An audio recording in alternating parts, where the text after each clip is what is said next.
për nderin e madh.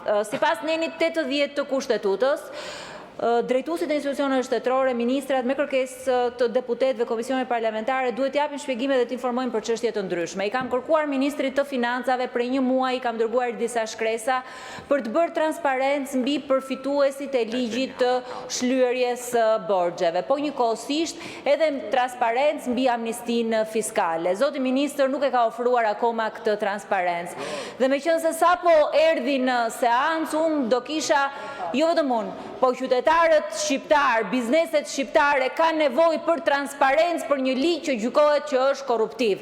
Ministri i Financave ka detyrën kushtetuese të kthej përgjigje për sa i përket përfituesve.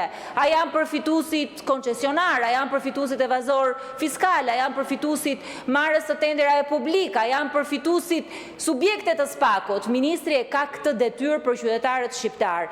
Në seancën e shkuar tha dërgoni shkresë, jo një, 4 shkresa kam dërguar që nuk kanë sjellë përgjigje, as nga tatimet, as nga doganat, që janë institucione që varen nga Ministri i Financave. Për këtë arsye, për procedurë bazuar edhe në nenin 80 të Kushtetutës, i kërkoj Ministrit Financave të bëjë transparencë. Javën e ardhshme miratohet në seancë ky ligj. Ne nuk mundet ta miratojmë atë nen për nen pa pasur informacion e plot, pa pasur transparencë për këtë ligj, se për cilin ky ligj ka ardhur këtu në parlament, kë mbron, kë do ndihmoj, kujt do t'i shlyej borxhet dhe cilin biznes qeveria kësaj radhe do të mbështesë me ligje speciale, siç është bërë normale në këtë sallë parlamenti. Faleminderit. Faleminderit zonja Taba.